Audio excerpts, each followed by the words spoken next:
والعادیات ضبحا، قسم ہے تیز دوڑنے والے گھوڑوں کی، ضبحن جب وہ ہانپتے ہیں۔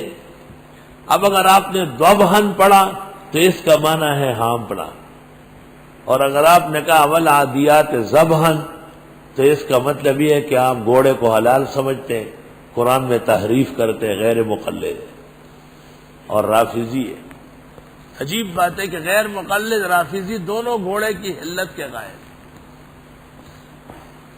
حقیقت یہ ہے کہ جو قاری یا امام والعادیات ضبحا پڑھتا ہے اس کی اقتداء میں نماز فاسد ہے، اور یہ نماز کا اعادہ واجب ہے، اور اگر یہی اس کا عقیدہ ہے تو ایمان سے نکل جائے گا، اور بیوی تو اس کی کب کی حرام ہو چکی ہے، کیونکہ کب سے وہ زوادی بنا ہوا ہے۔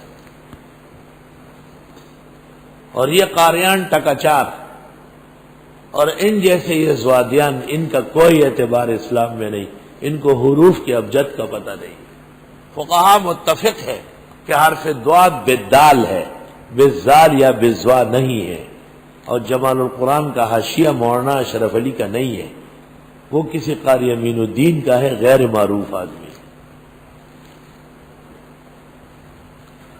صفت استطالت نہیں، کسی چیز میں بھی زوا سے مشابہ نہیں۔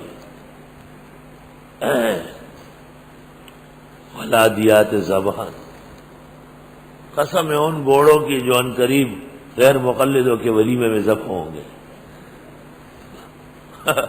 تو یہ آیت کہہ رہی ہے، آپ نے خوب تفسیر پڑھی ہے، والعادیات ضبحا، قسم ہے ان گھوڑوں کی جو تیز دوڑنے کی وجہ سے ہانپتے ہیں، آپ کہتے ہیں ذبح ہوتے۔ اور میں نے آپ کو کہا کہ حرمین کے مصلوں پر قرات متواتر ہے 1400 سال سے، اور وہ حرف ضاد نہیں جانتے بلکہ حرف ضاد کے جانتے ہیں۔ اگر آپ نے کہا انی مریض واللہ ہم لا یدرون شیئا، بالکل نہیں سمجھیں گے جب تک آپ نہ کہیں انا مریض فلان مرض۔ مریض کو جانتے ہیں، مریض نہیں، مریض تو اردو ہے۔ والعادیات ضبحا،